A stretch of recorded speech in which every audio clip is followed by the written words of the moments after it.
Okay, greetings. Hello again, everyone. I am Jessica Clark. I'm the Executive Director of the Denver Urban Debate League. And we are beyond thrilled to welcome our friends of debate, poetry, and civil discourse from all around the world for this event, exploring restoring justice and exploring culture. This is the first international debate that we have participated in, and we want to extend our deep gratitude to our partner organizations in today's event, iDebate Rwanda, founded by Jean-Michel Habineza, and MSU Denver Debate, directed by John Reif. Their wealth of knowledge and their experience with this debate format and this important subject of human rights and restorative justice has been integral to the planning and the preparation of today's speech and debate presentation. iDebate Rwanda is truly an amazing organization. They are an NGO that is using debate to change the lives of young Rwandans and East Africans by giving students the tools to change their own world by teaching them how to think critically, how to solve problems, and how to impact their own society. They were founded in October 2012 by former debaters committed to sharing the knowledge that they acquired in debate with their community. We are super lucky here in Denver that John Reif joined the faculty of MSU Denver in 2018 and has been busy, 2019 actually, I believe. It seems like he's been here longer because he's accomplished so much. He's really rebuilt a vibrant debate program at one of Denver's most important educational institutions. And with the support of the Department of Communication Studies, the MSU Denver debate team has become a comprehensive civic, community, and competitive debating program, and also a great supporter of the Denver Urban Debate League. They've been quite successful competitively, receiving honorable mention at the 2020 Schumann Challenge. And also MSU Denver debaters have been part of the first and third place teams at the 2021 Transatlantic Dialogues. As many of you already know, the Denver Urban Debate League was founded in 2008 to bring the transformative activity of competitive speech and debate to public schools in the Denver metro area, with an emphasis on serving students of color and schools where a majority of students qualify for free and reduced lunch. This is the DUDL's 13th year of programming in our community, working with local school districts, also the National Association for Urban Debate Leagues, and the University of Denver Sturm College of Law. And we can think of no better way to end this DUDL season, which has been a season that has asked so much of our students to adapt to a virtual learning format in the midst of an incredibly challenging year as we all navigated the COVID-19 pandemic. And we were all called to stand up to racism and injustice in the United States, to advocate for civil rights, and to stand together declaring that Black Lives Matter. I congratulate all of our participants in this event for their hard work and extraordinary commitment to this project. And before we begin, I would like to thank some people who have made this event possible. In addition to Jean-Michel and the team at iDebate Rwanda, I would like to thank Nicholas Aranda of the Regis University debate team. Nick, just this last weekend, graduated from Regis with a BA with honors in philosophy, as well as peace and justice studies, and a minor in communication. He was awarded the Stotler Medina Award for Excellence in Communication and Debate. And as part of his internship, we were incredibly lucky that Nick decided to do an internship with the Doodle this spring. He took the lead coaching our student debaters for today's debate. Also, Ruby Nunez, a graduate of the DUDL and a former Regis debater herself, recently rejoined the DUDL staff as our interim programs and operations manager, and she's done excellent work with our students alongside Nick. She's also managing the technical elements of this event, as well as logistics and team communications. And finally, I must thank our sponsors who have made donations to make this event possible. Their contributions will go directly to supporting another year of DUDL programs in our community, as well as to support iDebate Rwanda and to provide scholarship awards for all of today's student participants.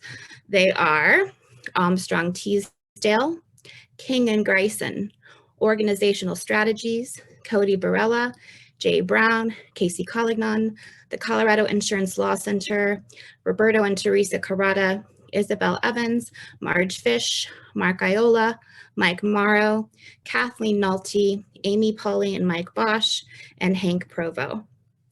And now to continue today's program, I would like to welcome our moderator for the event. It was his idea first to bring together all three of these organizations for a public debate event. He is Associate Professor and Director of Debate at MSU Denver, John Reif. He has over 20 years of experience in intercollegiate academic debate and is currently serving as a member of the advisory board for iDebate Rwanda. Good morning.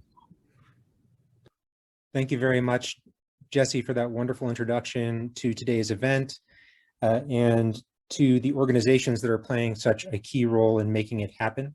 Of course, we have to thank both Jesse and Ruby from Denver Urban Debate League for the outstanding planning and logistical work done in the days leading up to this event. Without their ongoing work and support, we could never have accomplished what we've accomplished so far, and we could never have had this wonderful exchange of ideas.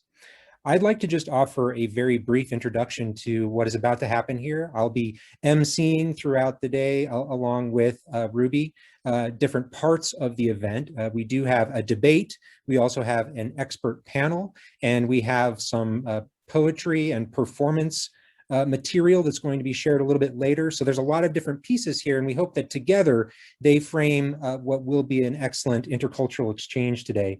Let me just briefly talk about what we'll be discussing. So the topic for today's debate and expert commentary is this: resolved. Global efforts to promote human rights in the aftermath of violence should focus on the implementation of community-based restorative justice.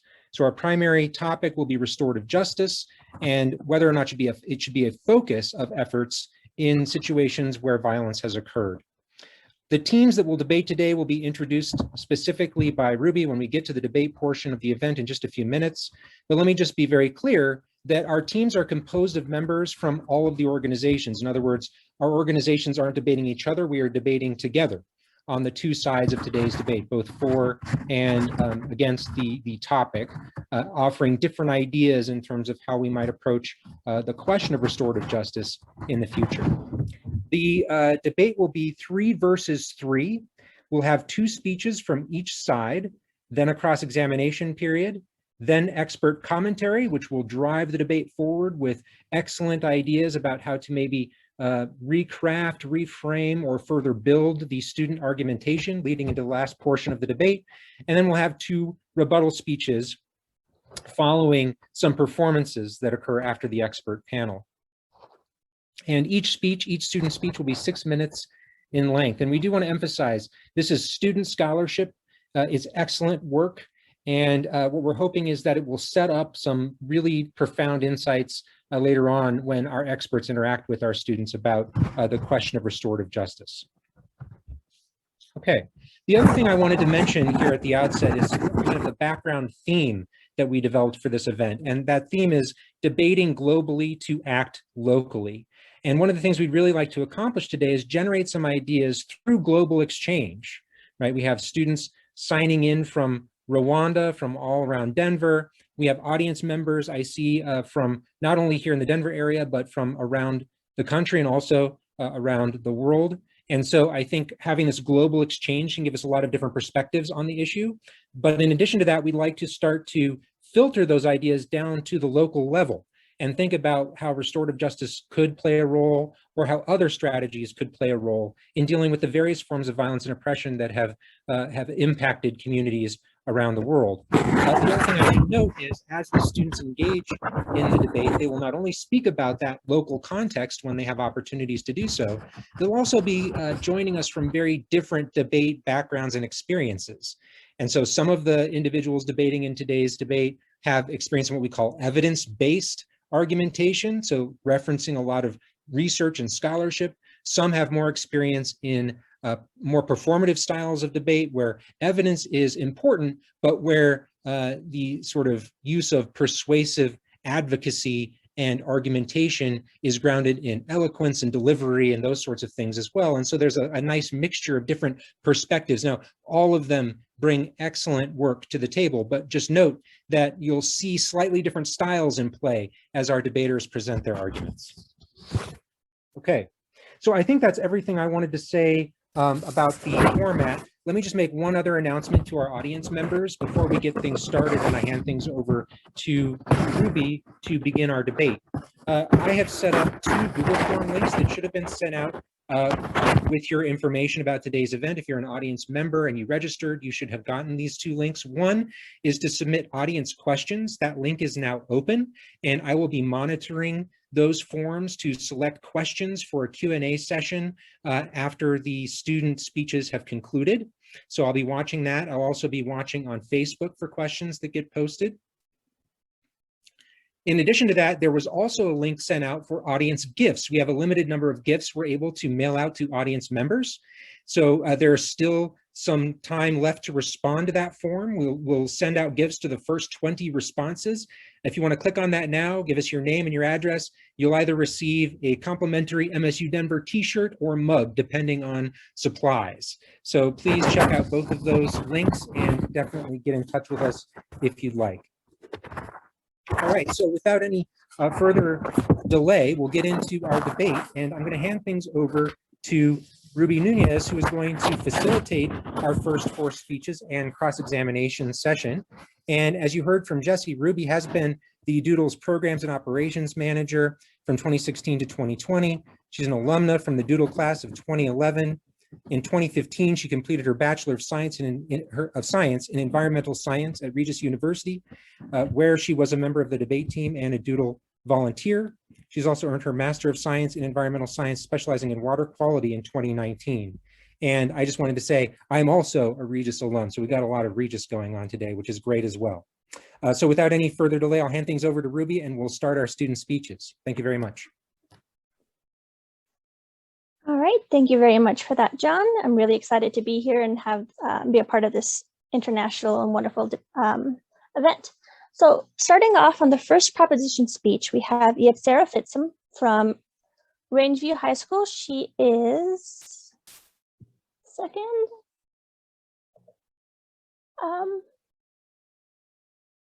Okay, yes, so she's a junior this year, and this is her 3rd year with the Denver Urban Debate League, and her coach is very proud of what an asset she has been to her team.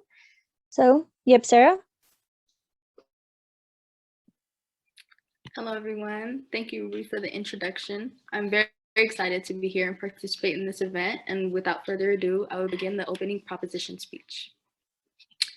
In the end, reconciliation is a spiritual process which requires more than just a legal framework. It has to happen in the hearts and minds of people. Nelson Mandela. It is because we agree with Nelson Mandela that we are proud to propose the motion, resolved, global efforts to promote human rights in the aftermath of violence should focus on the implementation of community-based restorative justice. After framing the context and burdens of the debate, I will be introducing our first and second substantive argument. On framing, this debate at its core is a debate about the duties that members of a society have to each other. I want to introduce key definitions. Restorative community justice is a way of responding to conflict, misbehavior, and wrongdoing that makes things as right as possible for all who are impacted. Restorative justice recognizes the conflict or harm, repairs the damage, physical and relational, as much as possible, and creates future accountability plans and/or agreements that will prevent the same thing from happening again. Community-based justice refers to practices that are not associated with the state, that take place in the community, that involve the participation of the community as a whole, and which at least in part emerge within a community, notwithstanding external assistance, cooperation, or collaboration. We believe that the proposition team is tasked with proving that community-based approaches to restorative justice are not only principally justified, but also effective. Team opposition must prove why these restorative justice practices ought not to be the focus of global efforts. Our stance is that community-based restorative justice practices best promote social unity and provide the best path forward for forgiveness. Our first substantive argument is that community-based restorative justice offers militarized groups peaceful re-entry into society. Our characterization acknowledges that post-conflict societies tend to have heavily militarized groups and still lie on the brink of discord. These groups have most likely followed orders to carry out various atrocities and now live with deep shame, making them prone to violence or defensiveness. This is our analysis. First, since the alternative option will be prosecution and jail time, these groups will be more compliant with restorative justice and peaceful reentry. No individual wants to face jail time, either for life or for decades. People are far more likely to peaceably re-enter their community if they are promised a peaceful route to do so. But second, there tends to be a common trend with violence and trauma. These groups are already on the defensive, and the alternative option furthers that aggression, while community-based restorative justice allows a calmer method of approach. If already defensive individuals feel threatened or risk prosecution, they may decide they have nothing left to lose and continue the streak of violence. This risk is eradicated when militarized groups can re-enter with amnesty. And finally, many groups are torn apart by war or conflict and are eager to get back to their previous lives with their families and friends. War takes its toll. Families, friends, parish communities, and social groups are offered a welcome return to normalcy that everyone craves, especially those tired from the scars and effects of violence. For example, Ireland had a major conflict between the Catholic Nationalist Republicans and the Protestant Unionist Loyalists. There were many casualties on both sides. Instead of prosecution, the community sought out restorative justice, which ended up reuniting both sides of the community in a peaceful and just manner. This is important for the following impacts to post-conflict societies. There's less violence all around, and the community is allowed to heal and build again. Peace is important in all scenarios everywhere. Regardless of where it is, war and conflict is detrimental for all. Restorative justice allows for post-conflict societies to come together and re-enter society without the threat of prosecution. This not only helps the militarized groups, but also the citizens themselves, as everyone is freed from the burdens and trials of conflicts. Our second substantive argument is that only community-based restorative justice models preserve social unity. Other approaches to justice fracture the community before transitional justice is ever successful. Our characterization acknowledges that post-conflict societies often have normalized collective and political wrongdoing, deeply entrenched structural inequality, and ambiguity about central authority, and a sense of existential uncertainty. Post-conflict societies are in limbo and can easily fracture and reignite conflict. Our analysis argues that this restorative justice preserves peace and prevents further fracturing. There are a few reasons why other models may further divide post-conflict societies. First, retributive justice models seek to place blame and call for prosecution. These models increase polarization and make families of those who both experienced injustice and carried it out more estranged from each other. But second, prosecutorial approaches are often vengeful. The previously oppressed party can use prosecution as a tool to enact revenge on their oppressors. In this case, justice is not served, injustice merely switches hands. And finally, only this kind of restorative justice provides amnesty to those who may be valuable in the recreation of society. Societies must progress together to overcome the legacy of atrocity. For example, the South African transition to peace largely relied on the power of forgiveness to rebuild the society, strengthen the economy, and eradicate polarization and resentment. The impact of alternative approach fractures further peace and re-triggers conflict. We must support community-based restorative justice practices because only they allow a clean slate. It is because we allow peaceful re-entry of militarized groups and because we eradicate polarization that could derail the transition to peace that we are proud to propose. Team opposition will have to explain to you how their alternatives offer the same hope for justice.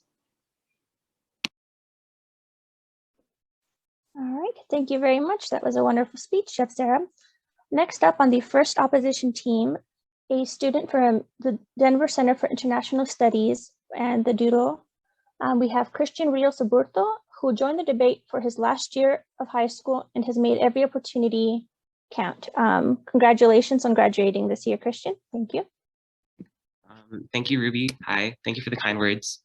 And thank you to everyone who is here supporting speech and debate here in Rwanda. I will now begin my opposition speech. To begin, I have a quote from Corazon Aquino. It states, "Reconciliation should be accompanied by justice, otherwise it will not last." While we all hope for peace, it shouldn't be peace at any cost, but peace based on principle and on justice. It is because we agree with Corazon Aquino that we are proud to oppose the resolution resolved. Global efforts to promote human rights in the aftermath of violence should focus on the implementation of community-based restorative justice. After going over some minor rebuttal, I will be introducing our first and second substantive argument. The first prop substantive assumes that community-based restorative justice is an effective deterrent against future violence from militarized or armed groups. Even if the first proposition speaker is correct, that restorative justice makes militarized groups more likely to initially lay down their arms, these practices do nothing to guarantee that future violence will not take place. We contend that only criminalization and its punishments are effective deterrents against future violence. The second proposition argument assumes that the dialogue intention of this type of restorative justice method will not also trigger polarization and promote discord. Our stance is that one cannot forgive what has not been punished. We believe that the perpetrators of atrocity in the past will be the forebringers of violence in the future if they are not accounted for and prosecuted under the law. Our first substantial argument is that community-based restorative justice gives too much power to former aggressors. Our characterization acknowledges that when restorative justice is implemented in post-conflict societies, it often involves programs where aggressors and victims willingly participate and have an open dialogue between each other. This is done in order to bring up past traumas and fears to address them. However, the relationship between the two groups and many of these restorative justice projects can often return power to former aggressors and continue their power over the victims. Our analysis is that former aggressors are likely to abuse community forums and methods of restorative justice and act in bad faith. There are a few reasons why former aggressors are likely to do this. First, aggressors often participated in dehumanizing rhetoric and propaganda that justified their atrocities. In the case of the Rwandan genocide, perpetrators were fed narratives from radio that likened their victims to cockroaches and called for their extermination. Aggressors will still have these images and narratives in their minds and in their hearts when participating in community-based restorative justice. We believe that if aggressors did not view their victims as humans, then they will not view them as human now. Second, aggressors are likely to be on the defensive. In community-based practices, restorative justice models allow them to meet face-to-face with their victims and hear their crimes bared out. This practice is likely to trigger defensive behavior from aggressors. Defensive behavior makes aggressors less likely to be open to meaningful dialogue and reconciliation. Finally, victims from atrocities experience deep and long-lasting trauma that can be re-triggered from narratives and even in the face of their aggressors. In the immediate aftermath of atrocity, tensions are very high on both sides and pain is still raw. These restorative justice methods allow aggressors to use given forums to re-inflict verbal wounds and harm their victims' psychological well-being. For example, in Northern Ireland, during the aftermath of the Troubles, there were restorative justice organizations created that had links to former paramilitary groups that allowed former aggressors to continue their control and terror over communities they have harmed. We argue that the impact of this restorative justice re-traumatizes victims and empowers their aggressors. This prevents meaningful reconciliation and it allows aggressors the upper hand. We cannot allow these practices because community-based restorative justice allows aggressors an undeserved platform. Our second substantive argument is restorative justice has different cultural contexts which often ignore certain groups of people. Our characterization acknowledges that some voices are ignored voices. This restorative justice is executed within the harmed community, largely relies on the community itself to foster reconciliation with aggressors. Many post-conflict societies defer to religious authorities, values men's voices over women's testimony, and rely on hierarchy and tradition. Community dialogues can ignore many marginalized people, such as children, women, and queer victims who could be forgotten but still require justice. Our analysis argues that if communities self-regulate and implement this restorative justice on their own, they will leave many underrepresented voices of the communities unheard. Globally, many communities have different belief systems set in place that often define who is a part of their community. This leads to a clash of where in different contexts, not all victims may be able to reconcile with their former aggressors because they are unwelcome in their community, and they might have an identity that has alienated them from their community in the past. An example of this is that in some societies, belief systems state that children do not have independent thought, and therefore do not require reconciliation from aggressors. On top of this, many tenets of restorative justice may not be properly accepted by communities because of their different contexts and how they might clash with existing belief systems. This will lead to an uneven application and effectiveness of restorative justice because testimonial authority is not given to every member of the community. For example, in the Civil War of Guatemala, indigenous voices were viewed as untrustworthy and undependable. This made gathering witness testimony difficult and prevented many in the post-conflict transition from believing the full extent of the atrocity.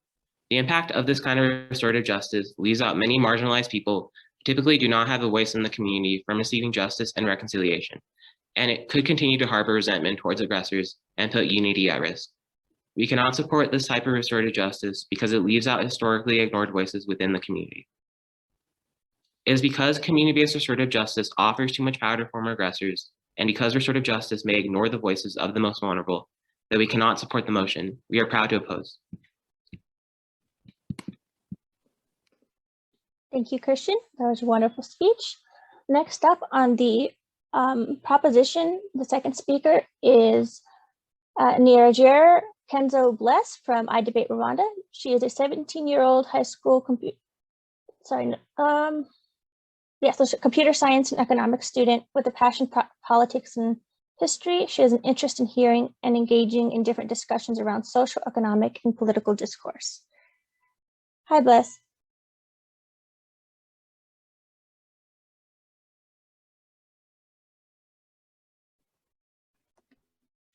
Hello. I'd like to remind you that the topic is that global justice should focus on community-based restorative justice. So I'd like to offer some rebuttals. There is no proof for the voices of marginalized people to be acknowledged. If homosexuality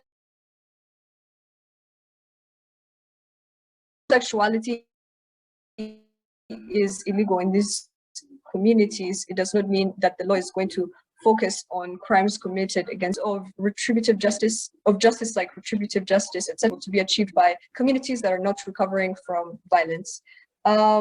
With no proof of reconciliation, it allows violent aggressors to hold on to their hatred, which can help strengthen, which can help add to the aggression that they contribute to the victims of their violence.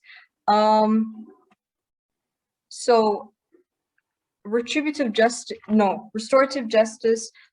aims at making sure that we humanize the victims of violence and making sure that they have communities that they can join back to and that hold them as human beings rather than just people who have who are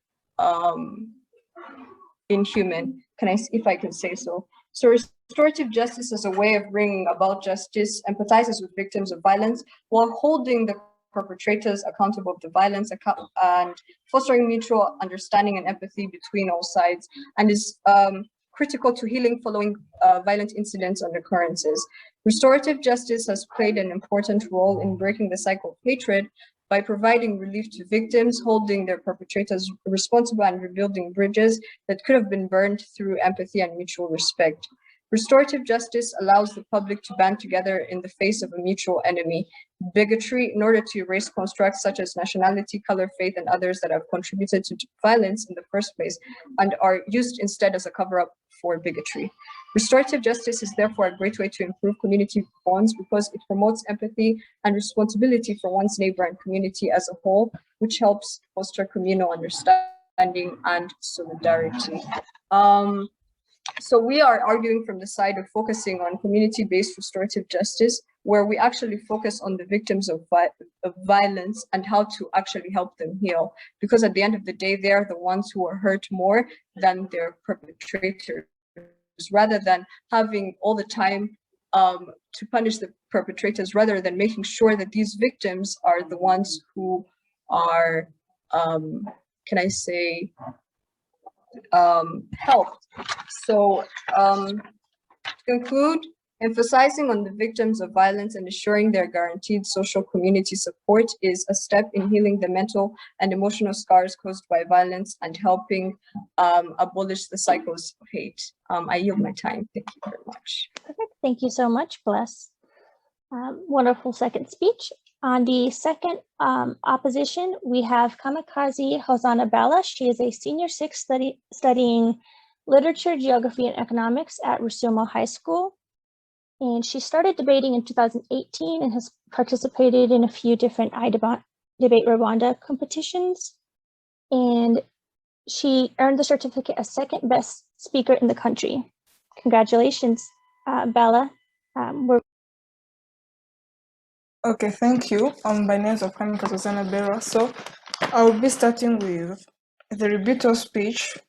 The second speaker from the proposition side has based her speech on that restorative justice allow the offenders to go back to the society, and it also promotes empathy. But as we know that justice considers the victims and offenders. So if this justice considers empathy, so how will this society, which is based on empathy, it will be based on empathy of the offenders only, but how will the how will the victims benefit from that if the offenders gain the empathy from the community and go back peacefully to the community? But as we know that if they go back to the community without being punished, and they just went to the community without being punished or give other prison sentence, so they'll be going back to the society without being given a punishment for them to think about their crimes. So that's why we as the opposition side, we don't agree with this motion, whereby Howard Zell said that crime is a variation of people and relationships. It creates obligation to make things right. Justice involves the victim, the offender, and the community in search for solutions which promote repair, reconciliation, and reassurance. It is for that reason that I agree with Howard Zell that we are proud to oppose the motion. Resolved global efforts to promote human rights in the aftermath of violence should focus on the implementation of community-based restorative justice. Restorative justice does not tackle the offense and the harms left to the victim. It is for that reason we advocate that restorative justice need the backup plan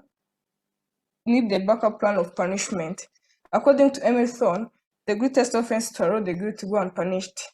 So we oppose the system of restorative justice because it only deals with the offenders by providing them the help to change their lives, but victims are not provided help to deal with the consequences of the crime. In this way, victims feel betrayed by the offender orientation of restorative justice.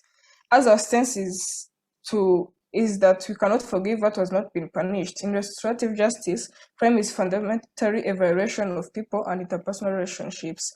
It said that both victims and the community have been harmed and need restoration. They go further explaining that the primary victims are those most directly affected by the offense, but others, such as family members of victims and offenders, witnesses, and members of the affected community, are also victims. Therefore, the relationships affected by crime must be addressed. For us, we see it as the weakness of the system since it does not tackle on all harms of the crime. They only focus on the relationship that has been damaged instead of including the harms particularly affected the victim.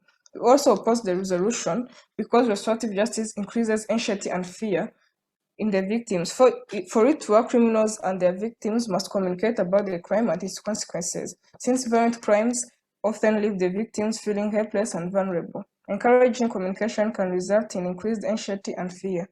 In addition, communication might breach confidentiality for victims of the violent crimes such as rape and assault because they must discuss the outcome of the crime and how it has impacted them.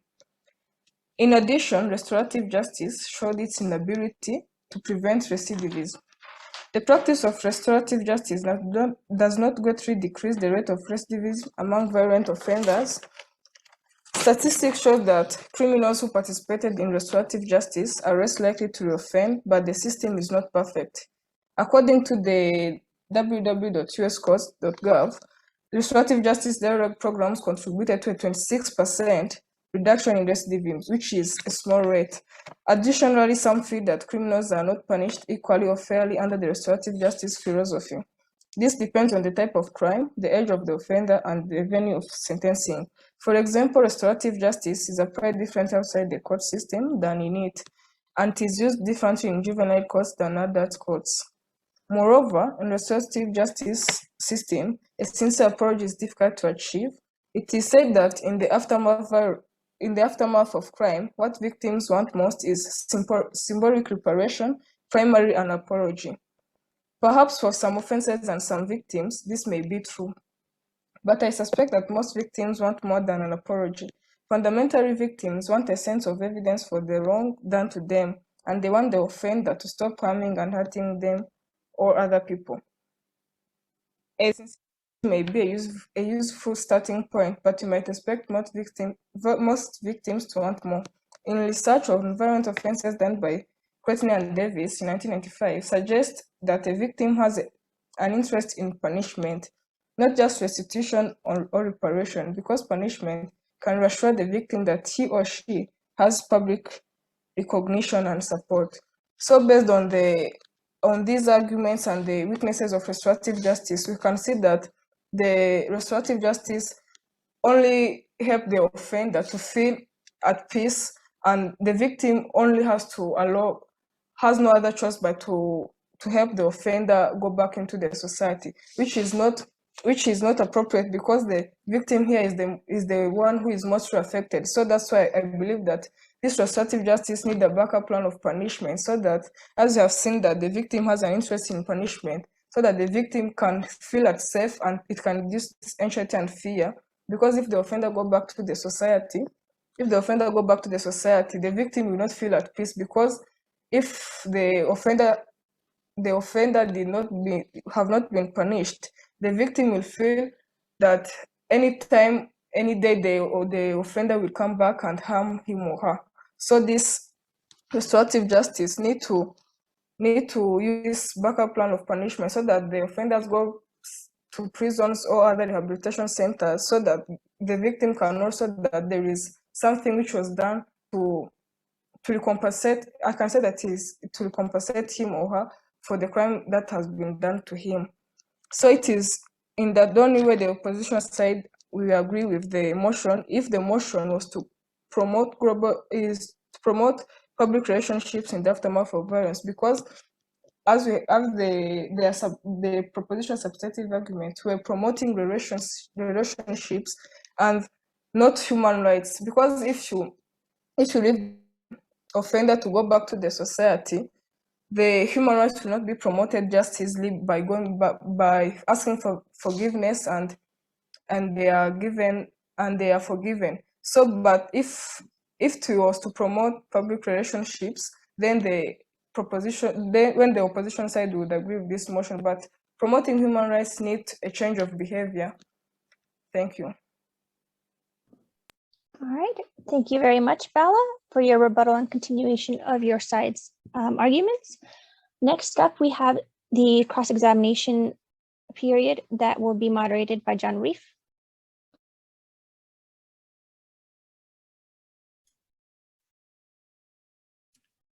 Okay, thank you very much, Ruby, and thank you to our students for those outstanding questions or speeches. And now we'll thank you to offer some excellent questions to further our conversation about restorative justice. So in order to do that, what we're going to do is we're going to call on individuals as they raise their hand, and then you can go ahead and raise your question and try to raise it for either a particular speaker or just for the other side, and the other side can decide kind of how it wants to address that question, either by offering multiple responses or just one. So would anyone like to open up our debater Q&A with the first question?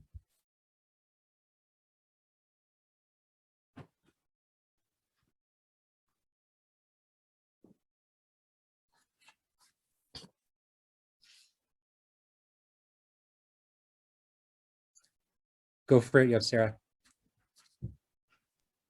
So the first question proposition has is, what do prosecution methods do to ensure peace and prevent violence in the future?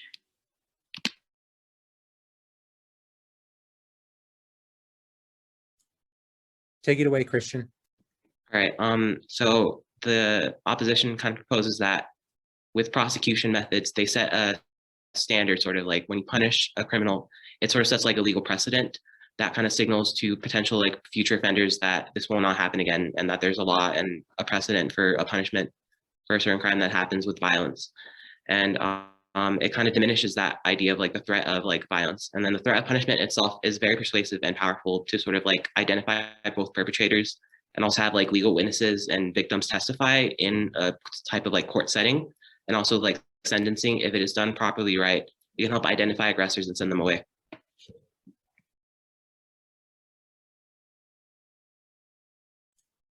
Great, thank you very much, Christian. And now we'll happily take a question from the opposition.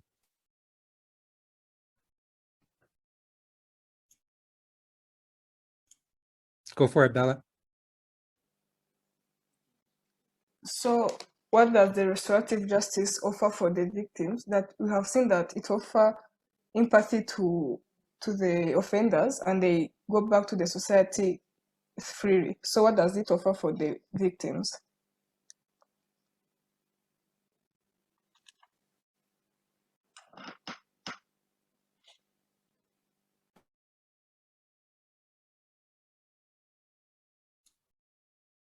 Go for it, yep, Sarah. So community-based restorative justice allows the victims a safe and protected channel to finally speak their mind and confront their aggressors. So it allows them to tell the truth and face their aggressors and get everything off their minds so that we can move on a path of forgiveness and unity.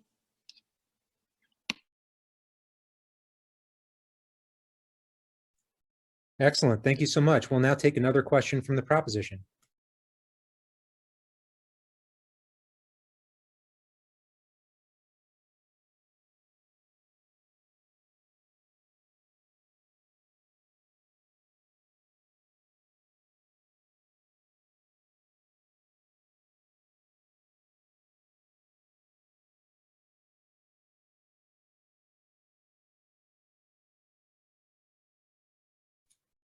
Go ahead, yep, Sarah.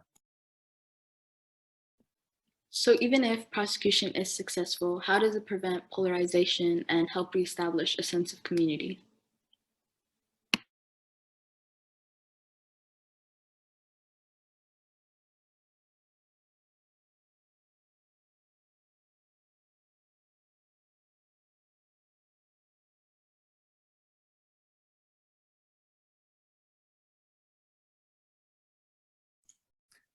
Go ahead, Christian. Okay, so with successful prosecution, it has the idea that comes back to called due process, which essentially gives equal fairness to both sides with the victim and the aggressor. And it provides a sense of justice for victims that can prevent victims and families from feeling wrong. And we can see a potential side of this where it can, with successful prosecution and prosecution that's done right, it can prevent this sort of like form of like vigilantism coming from the victim who might feel wronged by other methods, say, for example, from having to go out and like, for example, like do the justice themselves. So we believe that with prosecution, it will prevent that type of vigilantism from happening from victims who might feel like wronged by other types of justice.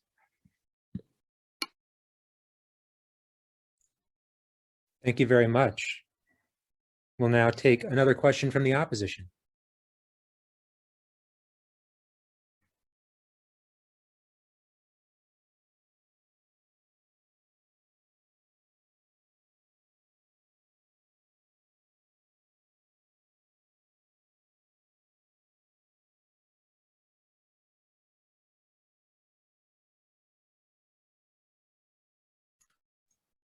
Go ahead, Bella. So this restorative justice system considers those who have accepted that they are guilty of the crime. So what does it do to those who don't accept the crime they have done?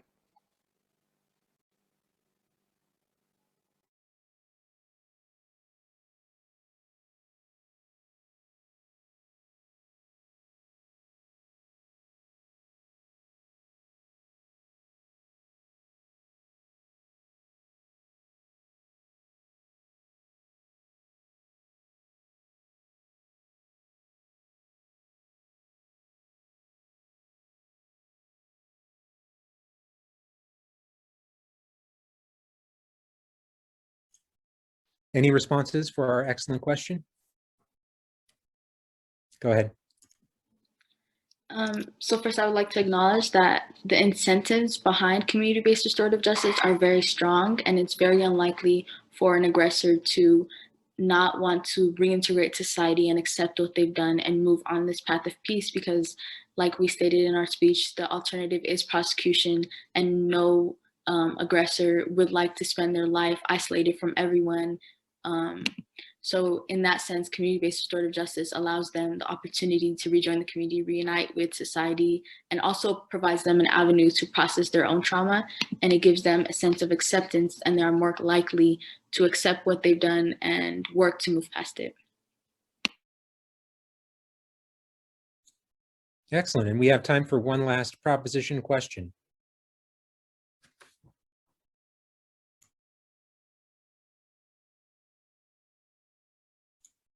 Go ahead. How does the opposition ensure that prosecution does not become a tool for revenge or an avenue of vengeance?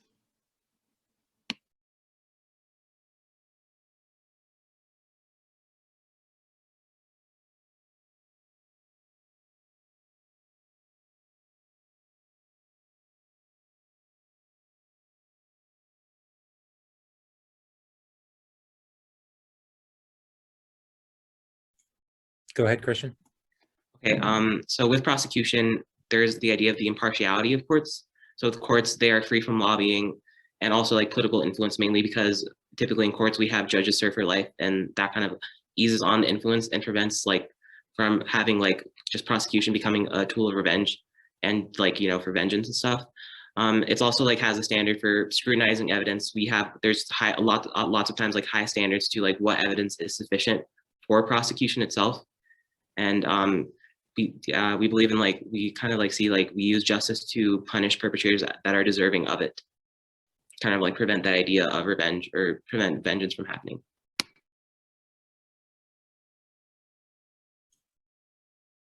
Excellent. I want to thank the students for a great exchange, a nice Q&A. Of course, it's always a little bit harder on a Zoom webinar to have the kind of vitality of cross-examination we typically see in a live environment, but I think we did a really good job there trading back and forth, and we got some great new content from the interaction that we hope will push the debate forward and give us some new ideas for arguments that maybe we haven't yet seen from either side.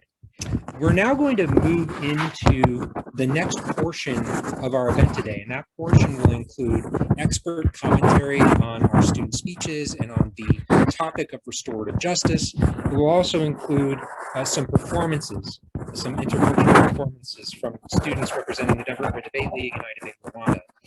Before we get to that, we'll start with our experts. We are so honored to have 3 experts on issues as wide-ranging as restorative justice, social justice, dialogic ethics, developing community. All of these different things have really framed the work of our experts, and I'll get into the specific details of what each has offered in terms of their expertise and their professional lives in just a moment. Before I do that, let me just remind our audience that we do have a link for you to submit questions.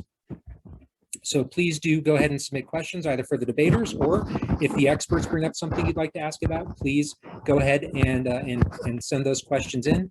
Just a little reminder to my students who are participating today as audience members, make sure you get your questions in so that I know you are here and participating in the dialogue with us.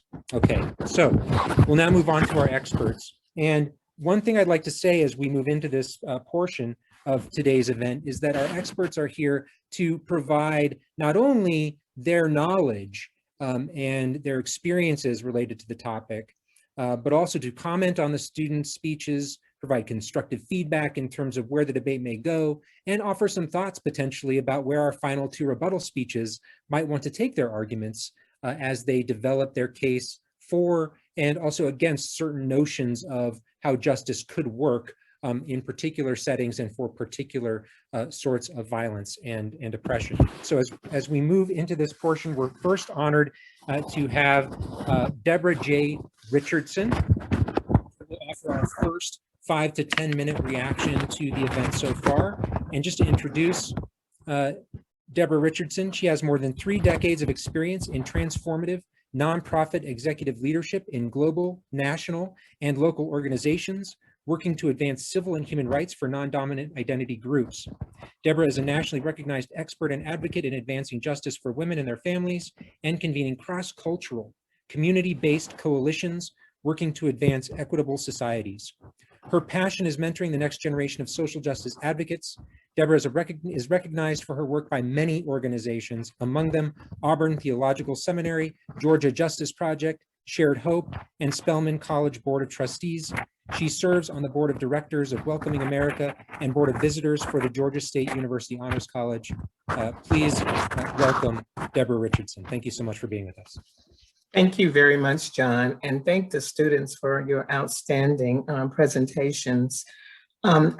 So first I want to compliment the team who laid out the reasons why restorative justice is an important piece of healing and reconciliation, obviously, and that you talked about it in terms of repairing the harm to a community and the impact that it does have on family and friends who are part of the recipients of the violence. The team that argued against it put some very clear points up in terms of how, whereas restorative justice perhaps may have a more of a benefit to the offender versus the victim. And I certainly would concur with that. And the work I've done around gendered studies, particularly around the impact of violence against women and girls, that is often not considered as being a viable piece of the equation. We gloss over it and think in terms of the community, realizing that not all aspects of the community suffers or benefits equally or disproportionately. So therefore, it needs to be very nuanced in terms of what does restoration looks like for women, what does it look like for children, what does it look like for the elderly, what does it look like for those who are differently abled? And so therefore, when we're coming up with the restorative justice model, to be very nuanced and very specific about the strategies that can be employed, because each one of those populations is impacted differently. I will say on the pro side is that we all, at the end of the day, we all want to have a peaceful society where everyone can live and be respected. And oftentimes, we think the process for healing is shorter or can be truncated, and it really cannot. So I prefer to look at the restorative justice as a process that continues over months, years, and even in terms of generations, to continue the dialogue, continue to repair the harm, and not believe that a simple one-time conversation or one-time community council meeting will move us along to the desired outcome of having true peace and harmony among people. So I think that you all did an excellent job presenting your cases in terms of for and against. You brought out a lot of the nuances, I think, of it. I would suggest going forward that you include some data here. People can understand or frame your conversation or your comments if they have something that they can tie it to in terms of a specific context. What are some examples of people who've gone? I mean, you did mention some societies like South Africa and Rwanda who moved forward that process, but what was it like for the people there 5 years from that point, or 10 years? And so there's some data that if you would weave into both of your positions, I think would strengthen your case and give the listener and viewer another piece of information that they can connect and relate to in terms of the argument that you're putting forth. So in all, great job, everyone. I think that my comments are really just based on some fine-tuned nuances that will make both of your cases stronger.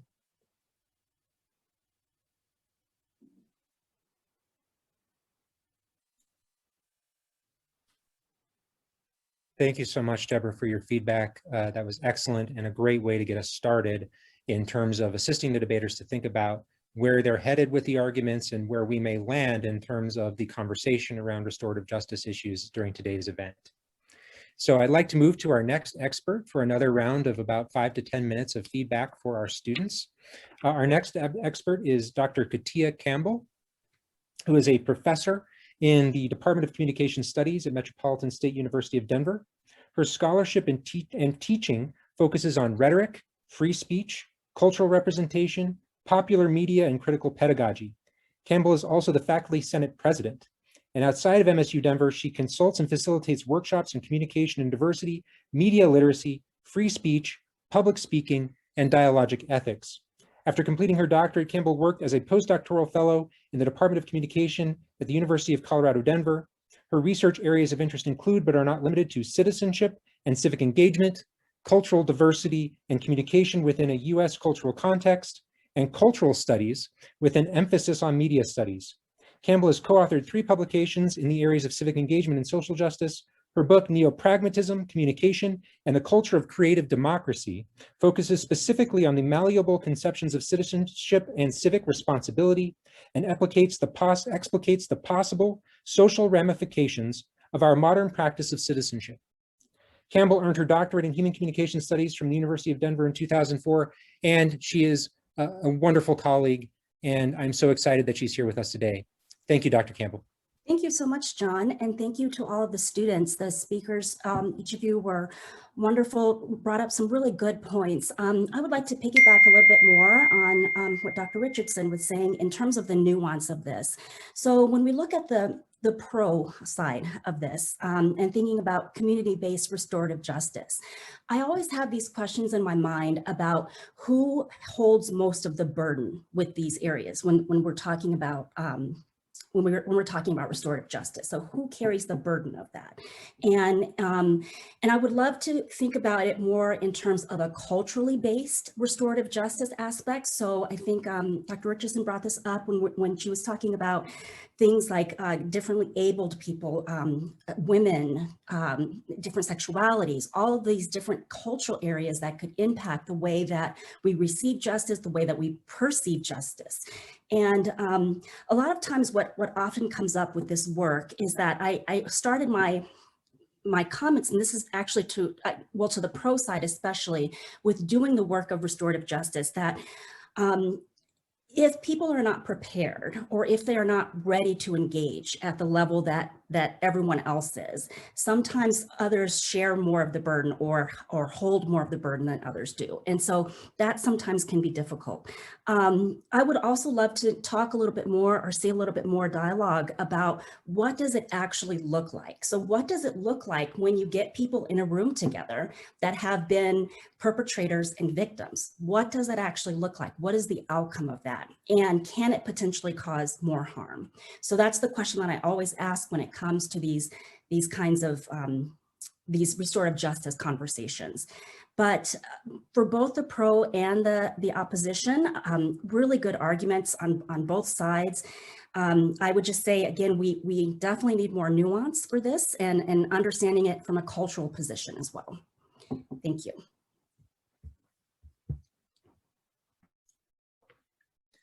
Thank you so much. We're now ready to move on to our final expert commentary during this portion of the event. I'm very pleased to introduce Jean-Michel Habaneza, who's been involved in the work of genocide prevention and reconciliation for the past decade. He was one of the founders of Peace and Love Proclaimers, a youth organization aimed at creating change in Rwanda, and famous for being the creators of Walk to Remember, a commemorative walk that brings young people from all over the world to end mass atrocities. Jean-Michel has also, for the past few years, worked as a program manager at Aegis Trust and is the founder of iDebate Rwanda, an organization which aims at advancing civil discourse in Rwanda and East Africa. iDebate currently works with 35 schools in Rwanda and thousands of students from the whole country. Jean-Michel holds his master's in social entrepreneurship and change from Pepperdine University and BA in International Relations from Towson University. We are so pleased to have Jean-Michel with us today. He's a dear friend, and I'm looking forward to his comments. Thank you, John, and thank you everyone for everyone who's here. I will honestly say this was an amazing debate. I think that it brought a lot of interesting questions that I think that we all have to wrestle with. I would say that for a country like ours in Rwanda, a lot of these questions are not theoretical questions that we ask ourselves, but rather it's questions that have an implication in how we live our lives. Because as you know, in Rwanda, we had the genocide about 27 years ago. And the question of justice is always one that comes at the front of all discussions. In view of the debate today, I think that there's a few things that I'd like to tell the debaters. I think they did a wonderful job, and I'll just reiterate what all the other panelists have said. But for me, I think that one of the questions that is still quite unclear until this part of the debate is that we're not really sure what is the ultimate end of whatever policy or whatever position that you're holding, and then how do we weigh that with the other side? So for example, how does the world of the affirmative look like, and how does the world of the negative look like, and why is your world better than theirs? I think that is quite important, because then it gives us a picture of what the world could look like if we're able to take the position that you basically hold. The other thing that I will also say is, how does the world look like for the victims and also for the perpetrators? I think you need to be very clear and say, in our world, this is what the victims look like, and this is what the world looks like for the perpetrators. And I think that is one of the questions that was asked during the cross-examination of, how on one side it feels like are you putting more weight in rebuilding a relationship, or are you putting more weight in getting justice? And the question also is, how does justice look like in a world that does not have resources, right? In some of the communities that we live in, if you say restoring the life of people, but then how do you do that when everyone has been affected economically? So there's no resources that we have that could provide, a reparation per se. There's no resources that could allow,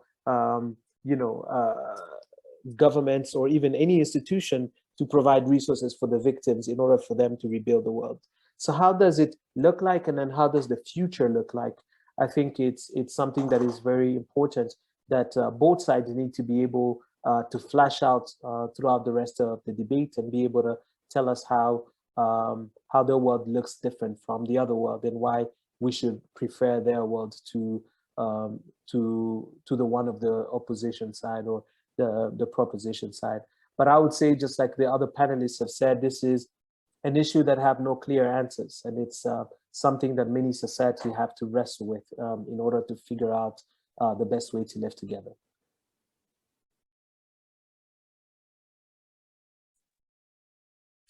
Thank you so much, Jean-Michel, for those excellent comments, and thank you to all of our experts for the wonderful commentary for our students, who will now have an opportunity to take that into account as the rebuttal speeches are developed, and those will take place in just a little while. Before we get to the rebuttals and the conclusion of our debate, we'll first hand things over to Jesse from Denver Urban Debate League to facilitate our performance section of the event. Thank you, John.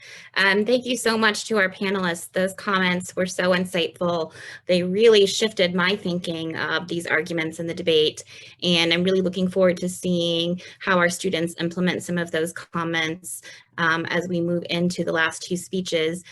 So while our last two speakers prepare, we are now going to welcome some young poets, both from Denver and Rwanda. I think debate, of course, is such a powerful format to explore ideas, to fight injustice, to advocate for change. But artistic expression is also such an important way to examine and express these issues. Particularly, I think, in the sense that it helps us understand each other from our individual perspectives and really evoke compassion and understanding in a different way. And so we're really happy to have these poets with us today.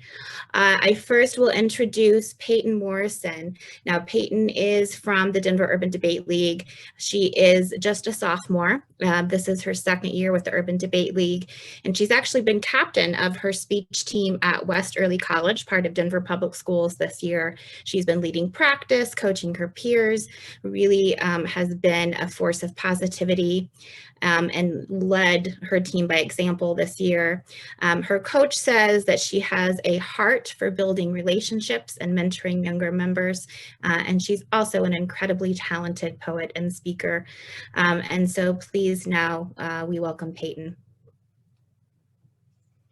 Hi everyone, I'm Peyton from West Early College, and I'll be doing an original poem. Say their names. Elijah McClain, say his name. I'm an introvert, I'm just different, that's all, I'm so sorry, I have no gun. Breonna Taylor, say her name. I don't know what happened, someone kicked in the door and shot my girlfriend. George Floyd, say his name. Mama, I love you, tell my kids I love them, I'm dead. Dante Wright, say his name. I cannot accept that. I lost my son. He's never coming back. I can't accept that. A mistake? That doesn't even sound right. I said, say their names. How can we get the people to see the misery caused by their bigotry? Whilst we've been forced to inhale generations of injustice, yet they still feel the need to punish us. When you look at me, what do you see? You see that you like my skin. You see that you like my body. You see that you like me when I'm quiet. But you don't really see me, nor do you really see him. You don't really see anything past what your eyes may allow you to perceive. I am a woman, he is a man. The she that used to be a he is still a she, and the he who used to be a she is still a he. Even if you don't believe that we all still bleed the same color red, no matter you or me, there's no difference inside, you see.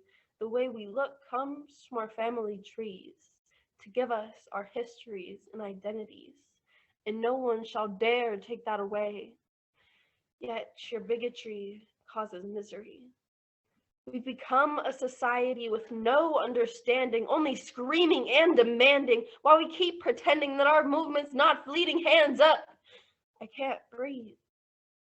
Never have I been pulled over and thought to myself, this is how I'm gonna die. Hands up.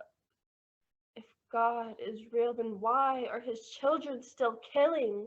When will we see the day we receive justice from all of the unjust? How can we rewrite a history so badly unedited in a system who screams about righteousness and equality, yet still haven't done their people right, create any form of equity? Because they can't see that their bigotry causes the most misery. Thank you.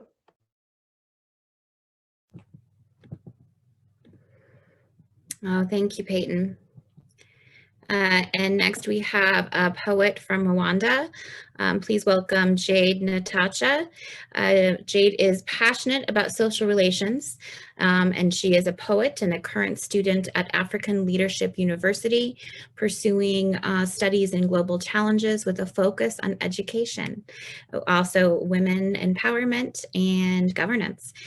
She has been part of iDebate since 2017 and has grown with it ever since, from being a debater to also a trainer and a leader, to later on becoming part of the team that was actually scheduled to be with us in the United States during a 2020 tour, which was unfortunately canceled by the pandemic.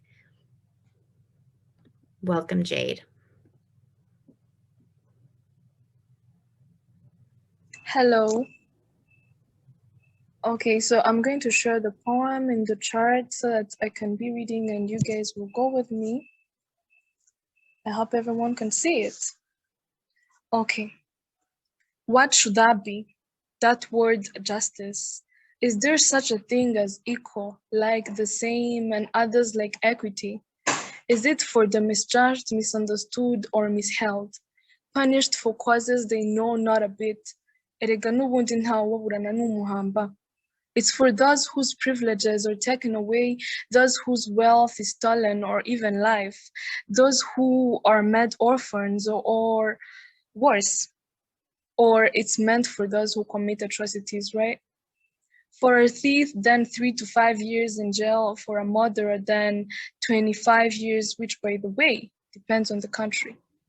Some simplify the matter by taking life for another. Ati nawe yumva uko bimera.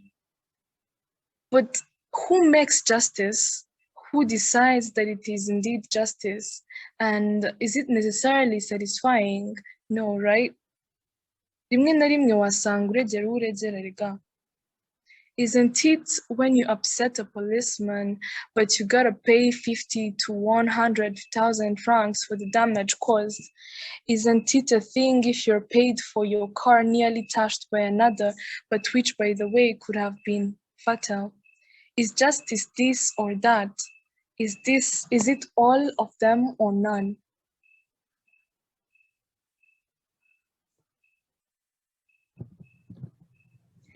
Maybe it is better for many than best for one. Ni bwa busa buruta ubusa busa. Maybe we all just need peace of mind. We just don't want to upset anyone. But if you do, then you gotta pay. Thus, you gotta pay either approximately equally or unrelatedly, but you will pay or fight back. Maybe in simple terms, it's so that we all feel uplifted, heard, and cared for. It's so that a human is a human, feels like one and seen as such.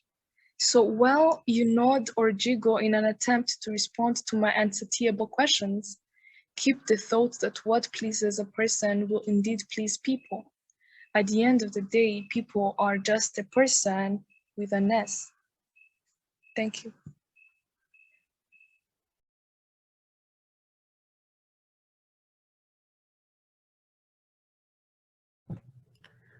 That was wonderful. Thank you, Jade. And finally, we have Mila Lemon. Mila is a newer member to the DUDL, joining this year from Hinckley High School. She's had a very successful, competitive year, and I've had the privilege to work with her very closely preparing for this event. She placed third in her 2 events in January, and in our February tournament, she actually tried 4 events and won 2 of them. And then at the very end of the year, after practicing speech, she's tried policy debate and loved that too. And so we are so impressed with her. Her coach is so impressed with her interest to improve and expand her opportunities. Welcome, Mila Lemon. Re means to do over, deconstruct and reconstruct the damaged, destroyed, damned, done, demolished, rebuke the demonic division, reject the demoralized detriment to replace with, reintroduce, refresh, and replenish what hatred has sown, to replant the fruits of renewal. Restore means to bring back, regenerate, and re-establish peace, redefine equality, reintroduce strength, and finally, restore justice. Bring back the liberty and justice that wasn't for all. This statement demands a recall. Black lives matter, thus, till world's end we will defend them. Our lives matter globally, given God's green earth. Still across the great Atlantic, divided by miles bordering billions, they matter in millions. Black lives matter on the lands of the founding natives and the first Africans. Bring justice back again, land from them colonized, yet still we rise back again.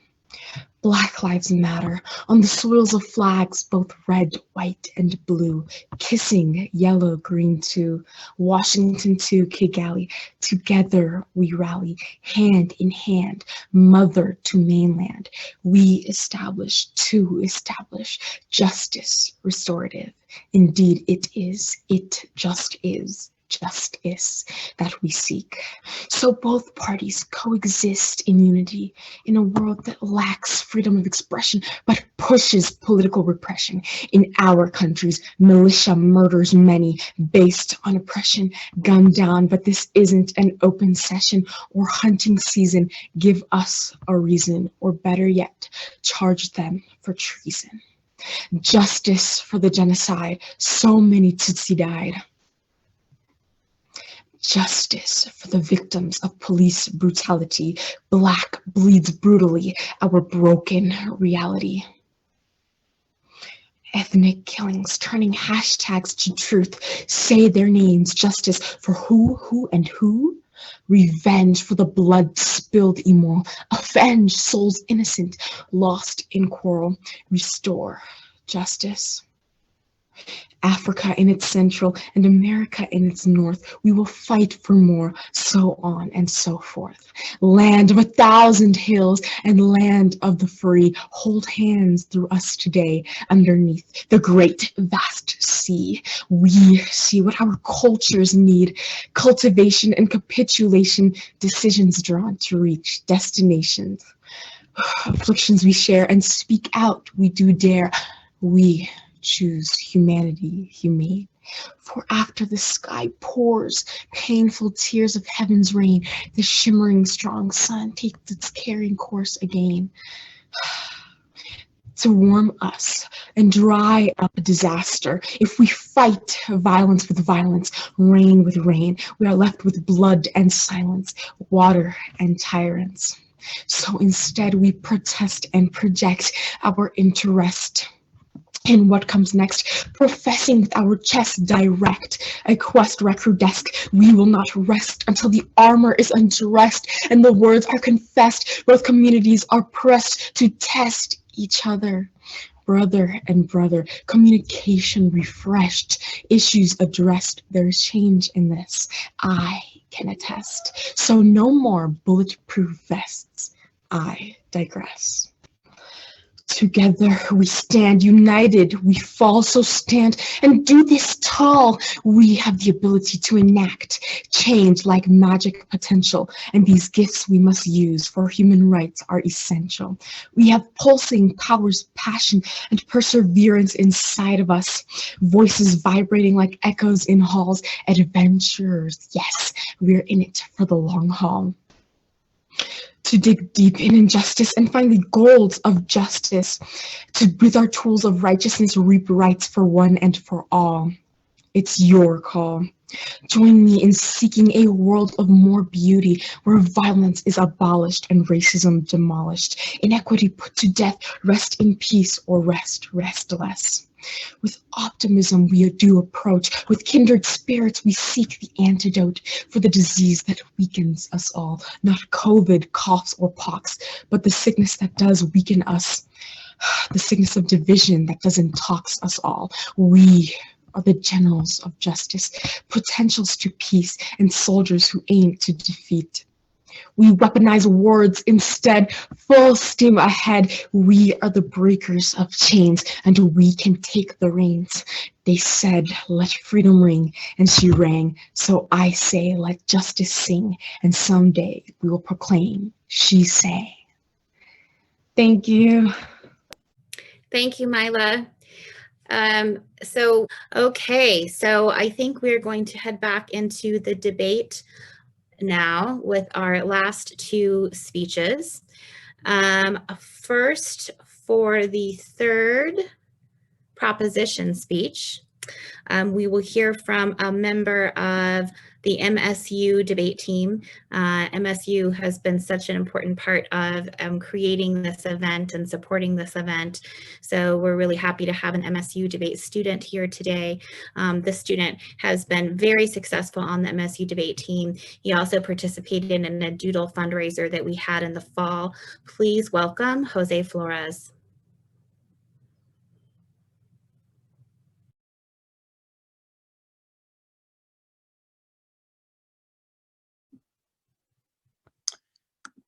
All right, I am unable to start video, it looks like, so I can get permission from the manager or owner of this to start video. There we go. Thank you. All right. So I'd like to start by saying thank you to Doodle and MSU Denver for this wonderful opportunity to engage with members of my community, and also our amazing debaters and passionate poets, as well as with our brothers and sisters across the Atlantic in Rwanda. It is truly an honor to be here. And to those of you in Rwanda, I would like to say in Kinyarwanda, Muraho and Murakaza neza. So we'll start by speaking a bit about our affirmative arguments as well as the negative arguments that were presented today. And then I will offer some perspectives from my own experience. So our first affirmative argument today spoke to the spirit of Nelson Mandela's legacy from a restorative community justice perspective.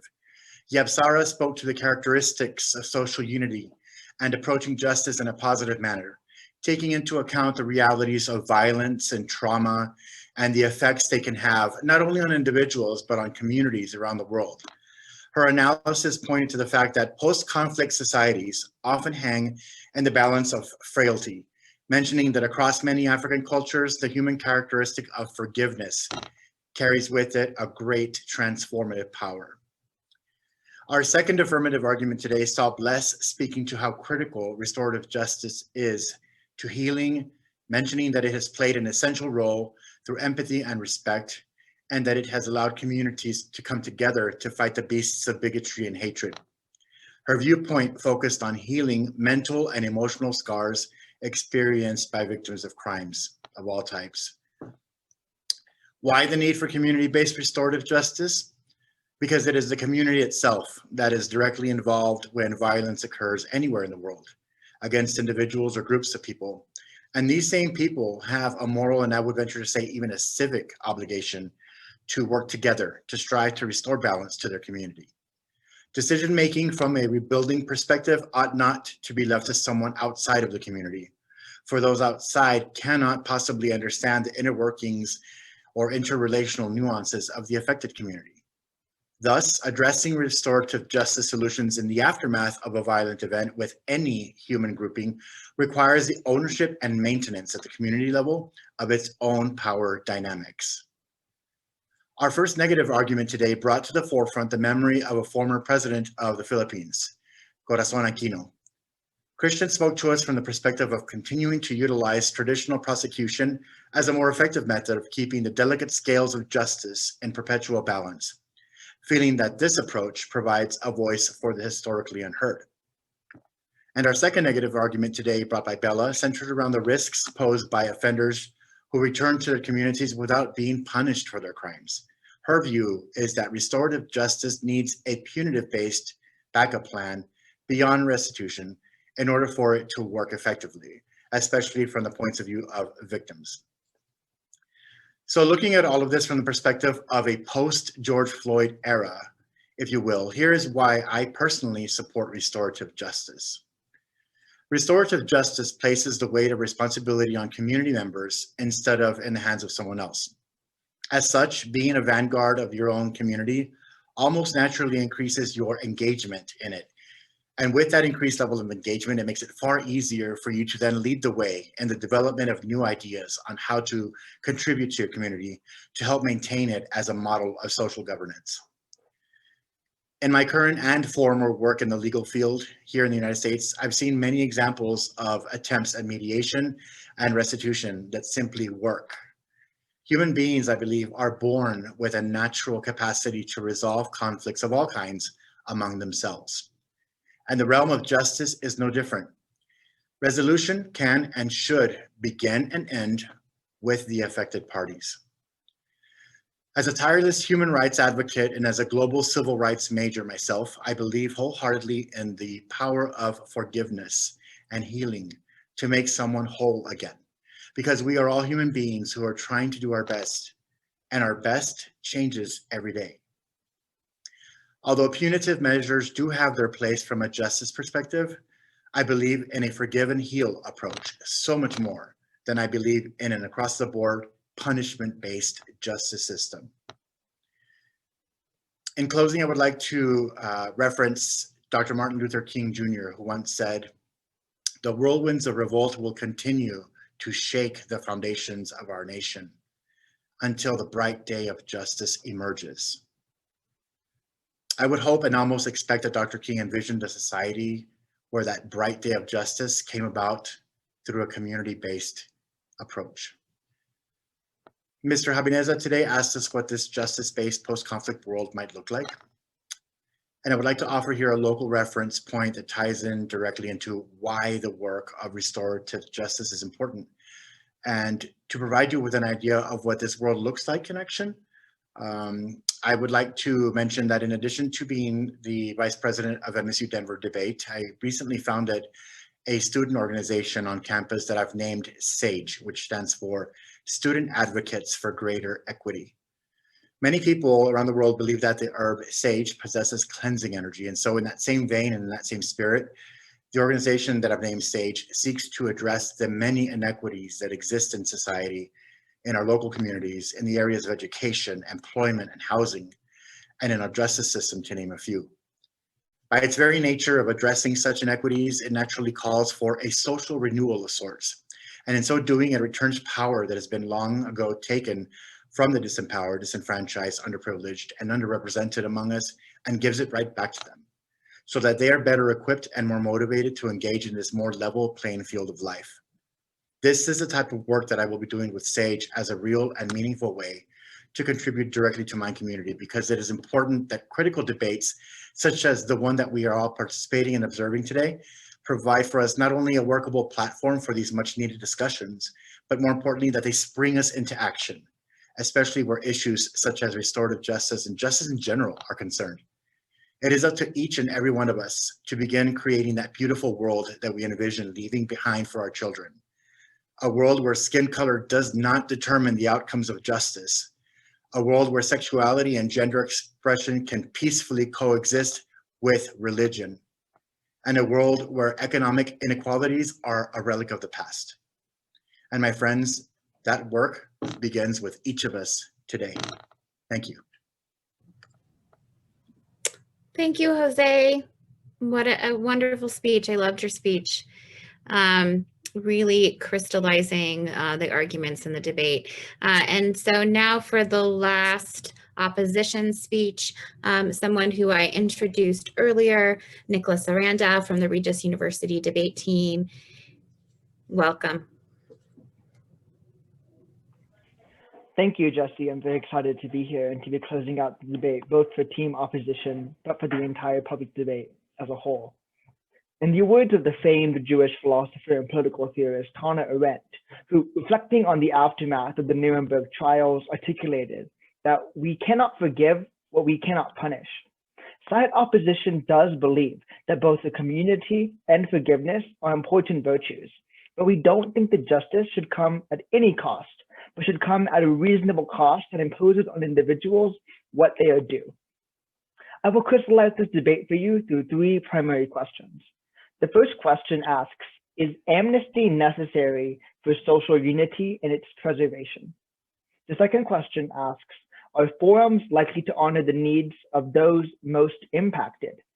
And the final question asks, how do we persevere past post-conflict and actually work through the processes of transitional justice? On the first question, is amnesty necessary for social unity? The first proposition speaker characterizes post-conflict societies as those societies that still lie on the brink of discord, with heavily militarized groups and collective and political wrongdoing normalized across the board, where both militants and lay individuals who just find themselves in general community are armed or have recently themselves extended the perpetration of atrocities. I agree that oftentimes post-conflict societies can be characterized by their heavy militarization, but we don't think that team proposition offers very persuasive incentives for how amnesty alone will allow individuals that have enjoyed power, enjoyed privilege, and enjoyed violence to lay down their arms and rejoin a society. We think that the response to this argument hinges on refutation that you already received from the first opposition speaker, when Chris tells you about the nature of dehumanization and dehumanizing propaganda.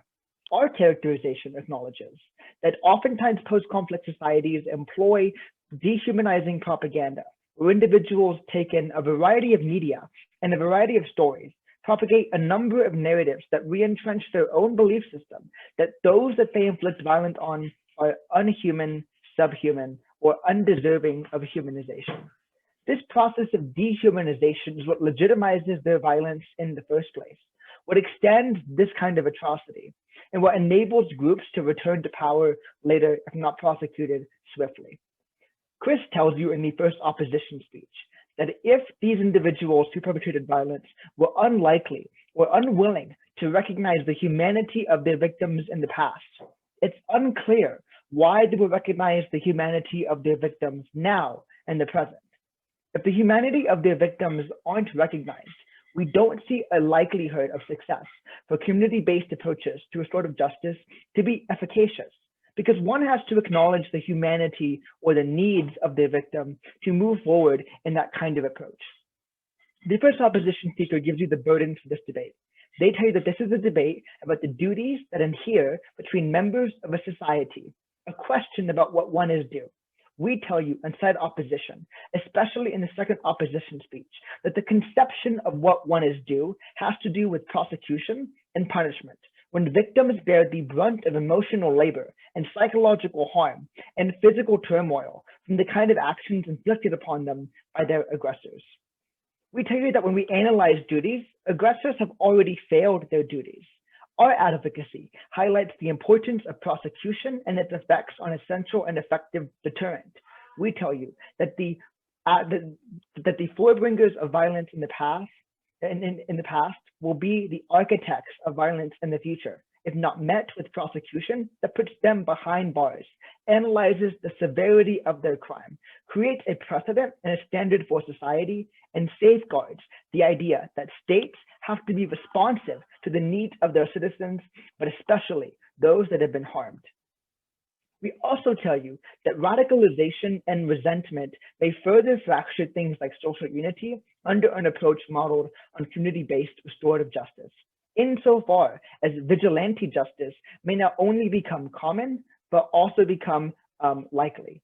We hear in our second opposition speech, when Bella tells you what victims want. Victims want a recognizable sense of justice because they have victim fear and victim fear for their psychological well-being when the perpetrators are given amnesty, given a seat at their table, and allowed to walk free. It's because we cannot forgive what we cannot punish. The amnesty is not necessary for social unity, but rather a deliverable and demonstrable sense of a state being responsive to victims is what preserves the safety of that state and the trust in that state for individuals who come from it. But our second question is, are forums likely to honor the needs of those who are most impacted? In our first opposition speech, Chris gives you a characterization about why we think it's likely that former aggressors will act in bad faith. The first is that this dehumanization still lingers, but the second is actually given to you by the first opposition speaker herself, where she talks about the defensiveness that individuals carry with them when they come from traumatic scenarios and when they emerge from violence and conflict. We believe that the power of insult here can be strong, and that individuals are likely to act in bad faith, not only because they've dehumanized their victims already, but because they're put on the defensive, and the power of insult further triggers and reifies their pre-existing ideologies. But beyond whether or not aggressors are likely to be in bad faith actors or defensive, we think that regardless, victims themselves are always given the blunt of emotional labor, because the presence and power of former aggressors can be uniquely and independently traumatizing. But even if something like community-based approaches are moderately successful and aggressors don't approach the table in bad faith, we tell you in our first opposition speech and in our second opposition speech that not all voices have equal amounts of testimonial authority. Chris's characterization recognizes that things like hierarchy, religious authority, tradition, and patriarchal systems will naturally devalue the voices of women, undervalue the voices of children, and ignore the testimonial power of individuals who come from diverse backgrounds or maintain ideologies or identities that have estranged them from their relationship to the community. Finally, we want to ask you, what does the community look like going forward, and how do we transition to justice? We tell you that first, you establish a precedent that violence is not acceptable and the state will be responsive. But second, you honor the needs of those who have been most impacted and most harmed by ensuring their psychological well-being and ensuring their sense of victimhood and their sense of survivorhood, and putting individuals who have been perpetrators behind bars, criminalizing them and sentencing them. For these reasons, we are very, very proud to oppose.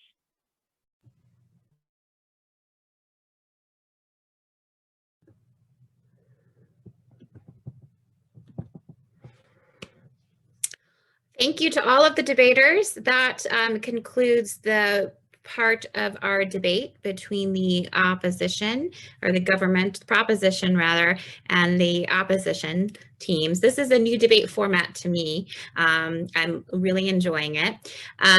So in this particular debate format at this point, we now open up the floor for speeches from individuals who are not on either debate team, but rather reactions from observers of the debate.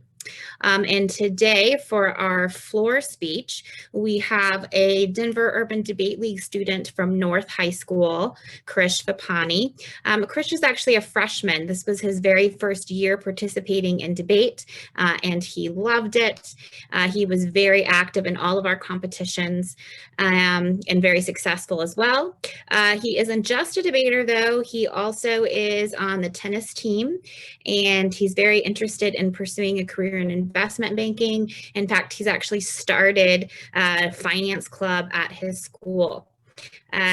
Please welcome Krish Vipani for our floor speech. Hello, everyone. I'm so grateful to be here, and I'm just going to get started with my floor speech. Dr. Martin Luther King Jr. once said that injustice anywhere is a threat to justice everywhere. Dr. King poses the question of how injustice should be eliminated from the past crises and differing groups of people. The proposition team advocates for community-based restorative justice practices that offer the peaceful reentry of militarized groups and the eradicated polarization that could derail the transition to peace. The opposition counters this by proposing that former aggressors could not peacefully re-enter society, as they will always view their victims as inhuman and insubordinate. The opposition also highlights that those who implement community-based restorative justice may not recognize the voices of some minority groups who will ultimately be underrepresented. While these ideas are extremely important, both sides should consider that the aggressors had been told that they were superior to the victims until recent decades. Attempting to integrate aggressors with those who have been oppressed will prove to be difficult, while prosecuting aggressors may further weaken relations between the two groups. Although the U.S. did not involve itself in the Rwandan genocide, everyone can learn much from it. Rwanda has developed itself into a complex society with a mix of prosecution and community-based restorative justice. With our nation at a very divided point, we acknowledge that Rwanda has progressed as a society and is an example for all. Thank you.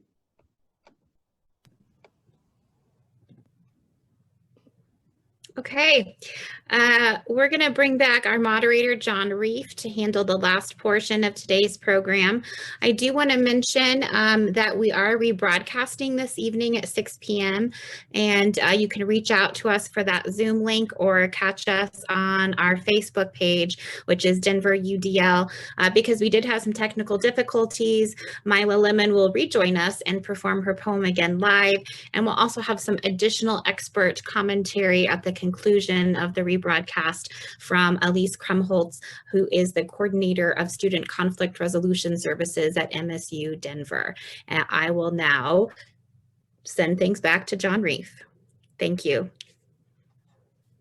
Thank you very much, Jesse. And let me just say one more time, thank you to everyone, all of the organizations who have taken part today for the difficult work that's involved in virtual interactivity, from papers brushing against microphones, my own problem this morning without my headset in hand, to connection issues, to all the different things that can kind of become challenges along the way. We've worked through those and worked with each other, and I think it's turned into just a phenomenal event. I want to thank our experts for their wonderful commentary one more time. You really did help the students to frame some, I think, excellent final remarks that have generated some very good questions for us to deal with here at the end of our debate. And one thing I'd like to do, so we're going to open up and have a few audience questions here. One thing I'd like to do is kind of allow anyone who'd like to jump in and answer these questions to do so. So we have our expert panelists here, we have our student debaters here. Anyone who'd like to jump in and be part of the conversation and dialogue with our audience, please feel free to do that. And we'll do that for the next about 10 minutes or so. If you just go ahead and raise your hand when you're ready to pose a question, I will go ahead and call on people as I see you. And we'll begin with this question. So, what are the important elements of an apology? So I think this audience member is asking us to think about what does it mean to apologize, and how do we tell when an apology is happening? What are some of the requirements of an apology? Any of those inflections of the question I think might be interesting. Is anyone willing to take on this question?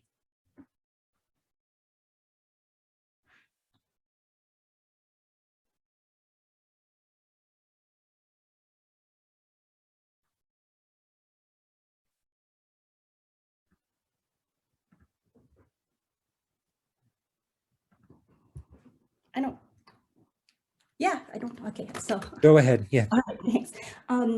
So there are a lot of elements to an apology, but what we tend to look for, and I'm speaking from a rhetorical basis here. So when we think about apologies in the framework of rhetoric, we're looking at whether or not a person shows accountability and remorse and actually makes a plan to do better. And there's a recognition there. So apologies that excuse their behavior is not an apology. So the apology has to stop at the accountability, the recognition of the harm caused, and good faith effort to make it better. So those are some of the elements that we tend to look for when we're looking for a sincere apology. Thank you so much, Katia. And I also saw Nick's hand coming up. Nick, would you like to contribute?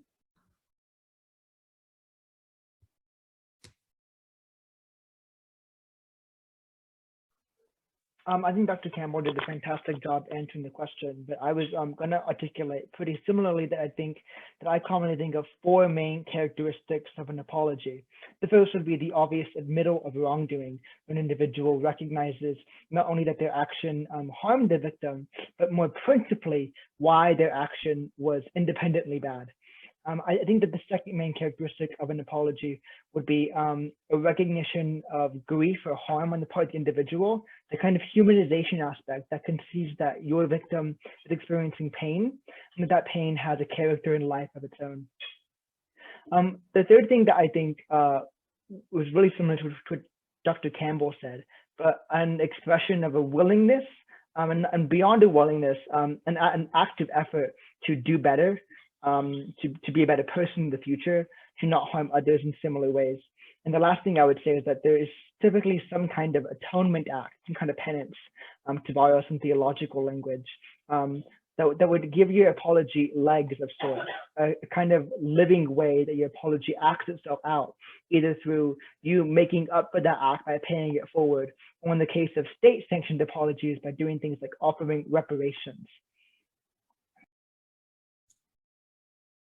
Thank you very much to Dr. Campbell and to Nick. Would anyone else like to join in, or shall we move on to the next question? I'll give you just a few seconds.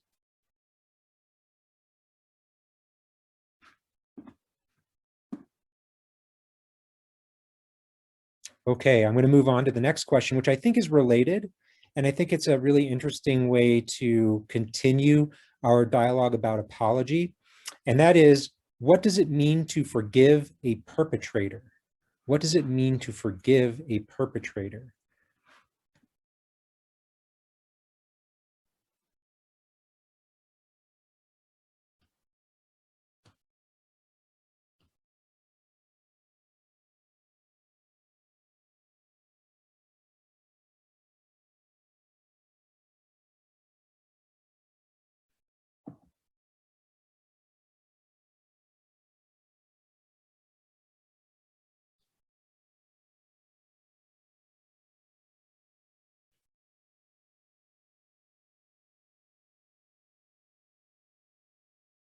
Any thoughts on our theme of forgiveness in a more general sense?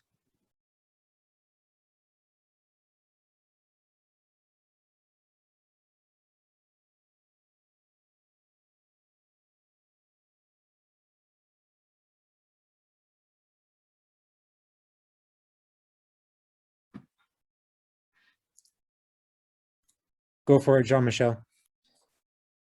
I would say that there are many ways that we can say forgiveness means. The first one is, first of all, refusing to take on revenge, meaning that we, first of all, it doesn't mean that we condone the violence or we condone what the person has done. I think that a lot of people assume that that's what forgiveness means, but it's not condoning violence, it's not condoning the action that the other person has done.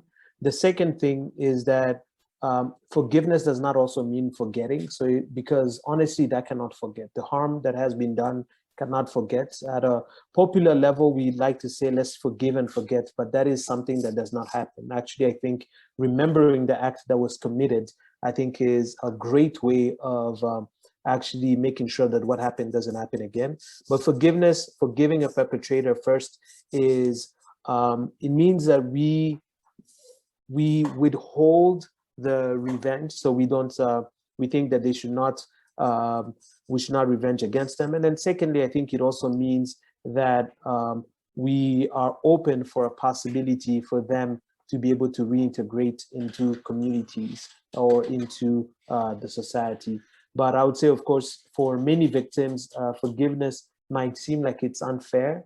But I think also one thing is that forgiveness allows the victim to also release the bitterness and the anger that comes from the act of violence that was committed against them.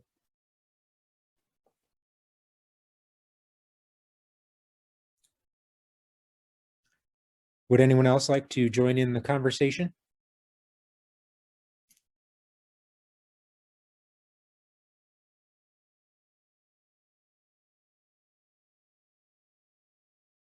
Okay, thank you very much to Jean-Michel Habaneza for an excellent response to that audience question. We'll now move on to another question. This one is, I think, really interesting because it will get us to think about maybe key themes or highlights we want the audience to take with them as they leave today's event. What do you think is the most important part of restorative justice? So I think what this audience member is asking is, if you were going to give a take-home message, it's what they used to call it in public speaking classes, right? A take-home message for the audience today about restorative justice, what would it be?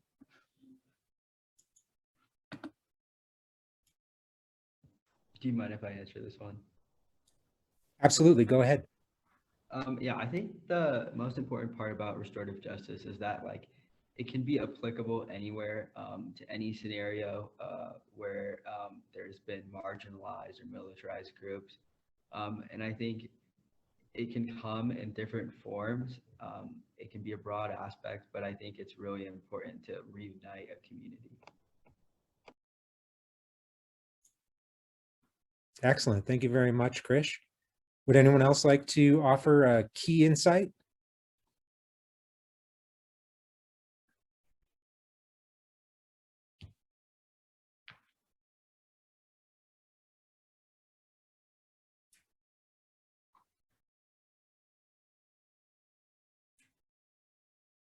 All right. Well, why don't we land on our final audience question?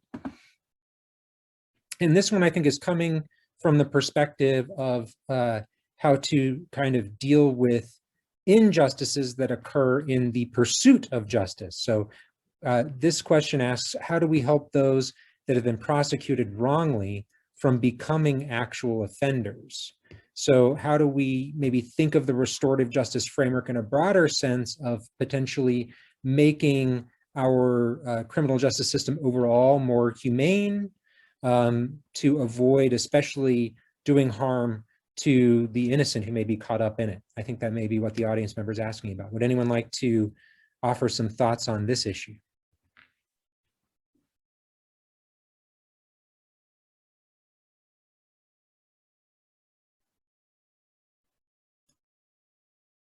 Thanks, Nick. Yeah, I saw this question and I think it's really interesting. I think that obviously ensuring that the innocent are not wrongfully prosecuted is an important goal that we should always strive for. I know that with the increasing elucidation of things like stricter scrutiny of evidence for things like DNA evidence, we've seen an increase in exonerations of individuals who were initially wrongfully convicted. And a system like the US has tended to disproportionately be people of color, or more specifically Black men.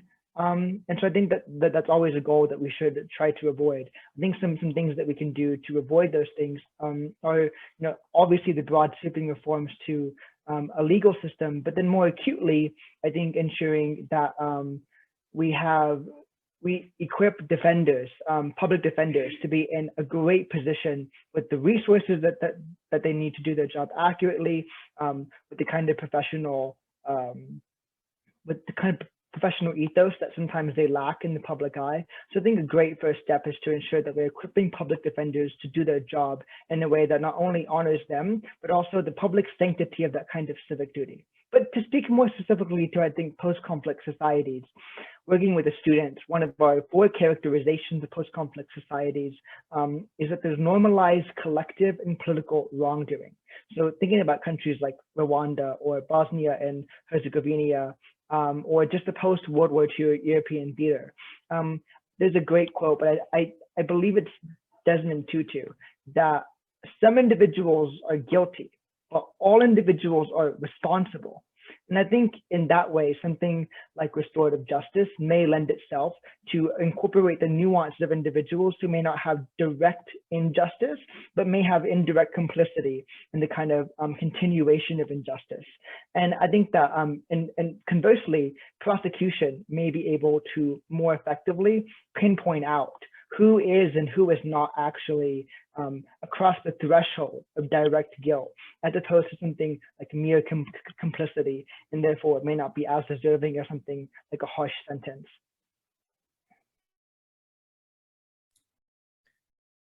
Thank you for that phenomenal response. I think that definitely got to the core of what our audience member was asking about there. I'm sure that we can continue to think about other issues related to that question as we leave today's event, but of course we are running out of time, and so we're going to have to conclude. Hello, my name is Elise Krumholtz, and I am the coordinator of Student Conflict Resolution Services at MSU Denver. I'm here to offer some additional commentary and thoughts around restorative justice, and hopefully help further our conversation on this topic. As part of my role at MSU, I coordinate the Dialogues program along with Dr. Katia Campbell, whom you heard from earlier today. I also have been a restorative justice practitioner for the past 10 years, and am leading the restorative justice initiatives happening at MSU Denver. So hopefully this commentary will, like I said, help us further this conversation around restorative justice as a pathway to justice and accountability and healing. First, I want to acknowledge the thoughtful debate that occurred, the great questions to each other, and for having a space to engage in this virtual and international conversation on restorative justice. So to start, I want to commend those on the pro side of the restorative justice argument on how they centered the importance of community justice and to challenge some of the systems-based justice, or what we consider as the traditional justice system. Oftentimes we feel really disengaged, or folks who are going through the process of the traditional justice feel disengaged from that process.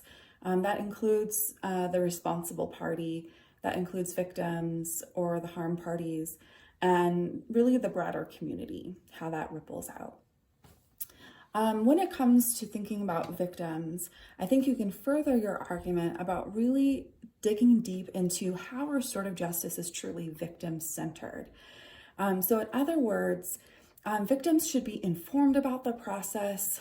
They have the ability to express what they need directly to the responsible party or the offender or the community, and they have a voice in the outcomes of a restorative circle or process, and how they want their needs to be addressed.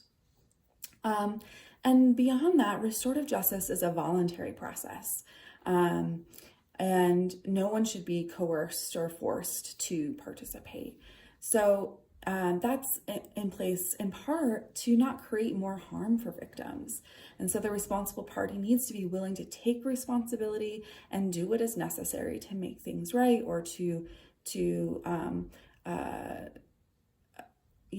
restore the harm that they caused.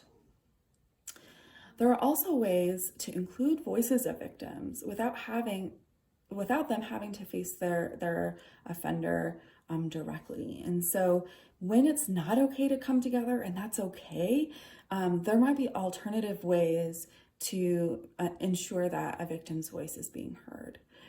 So to further your argument, again, you can explore how victims are cared for through a restorative justice process and how that varies from that traditional justice process or that retributive justice process.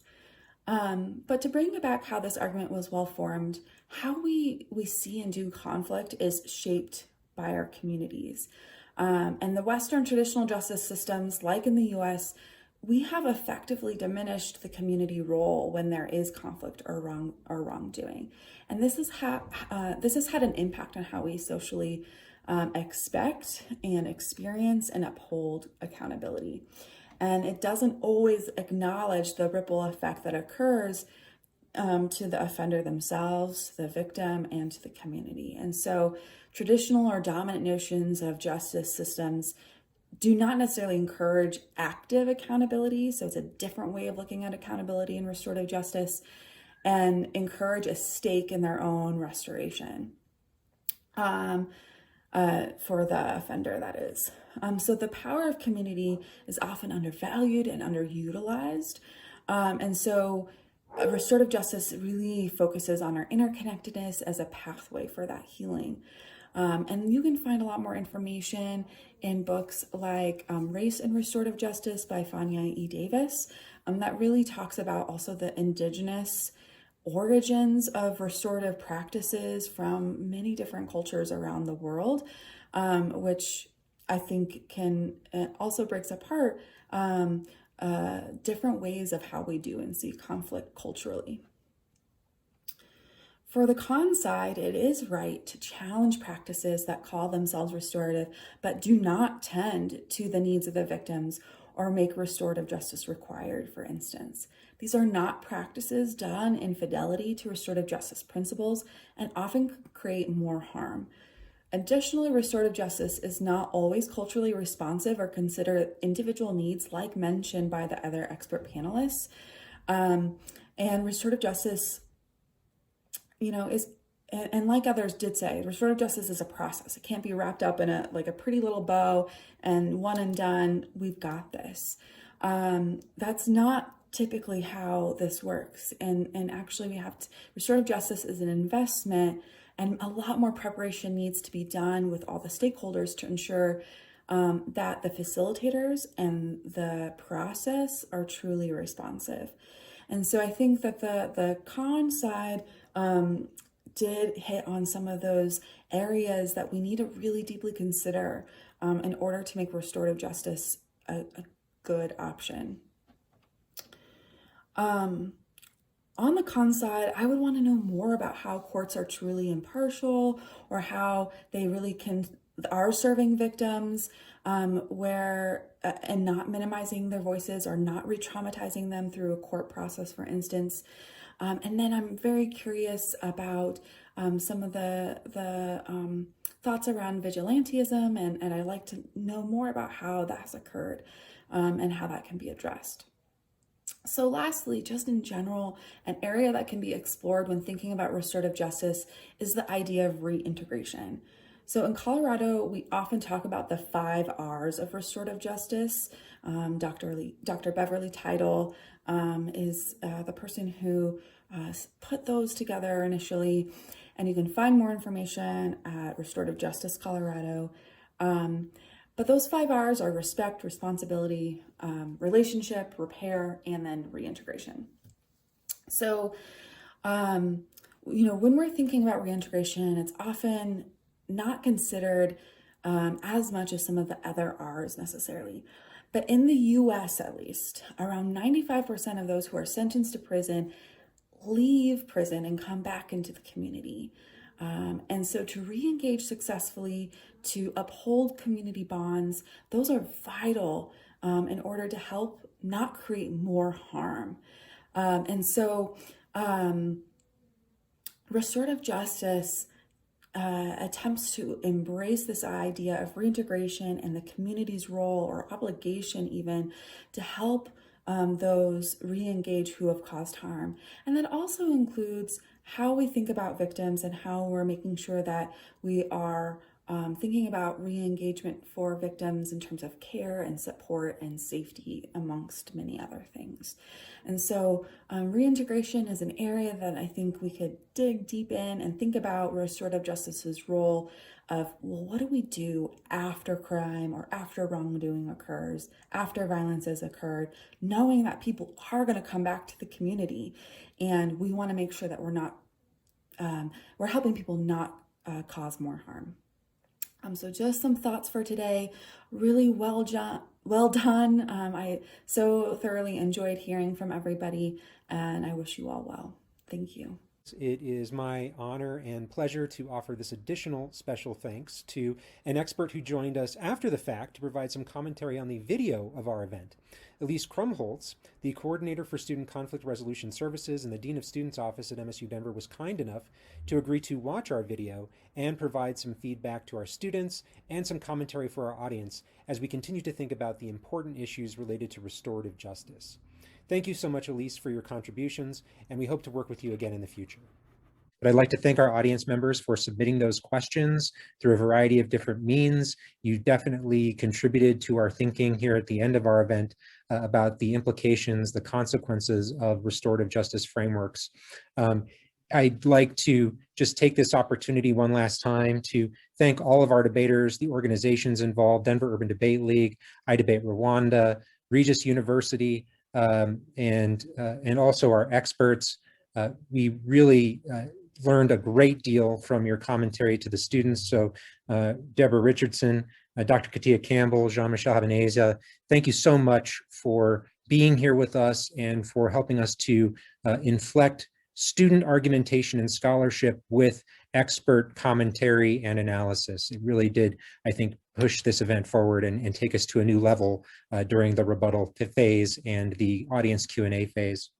And then finally, and then I'll hand things off to Jesse maybe for a final remark as well. I just wanted to remind everyone that in the chat here with the video, you'll actually see links to make contributions to Denver Urban Debate League and to iDebate Rwanda. And we would very much appreciate any support you can lend to these two outstanding organizations that offer educational support and opportunities for debate and engagement for students in Rwanda and here in the Denver metro area. I also wanted to offer some special thanks to the Department of Communication Studies, led by our chair, Dan Lair, for their ongoing support of MSU Denver Debate and activities like this. Without the support of the department, we would not be able to take part in public events, in tournaments, and other activities that have made MSU Denver Debate such a success over the past year and a half and almost 2 years. And so we look forward to future opportunities to work with the department to think about the growth of our program and the ways that it can serve not only the department, but also the larger university community. We'd also like to thank President Janine Davidson for her support, her early support of the debate program that made it such a success over the past couple of years as well.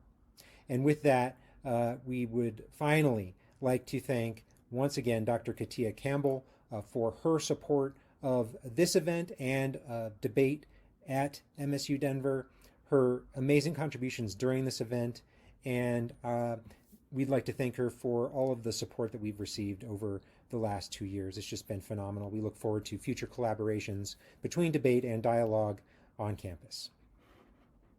Jesse to conclude. Thank you, John. And I really am so grateful to John for bringing this idea to us earlier this year.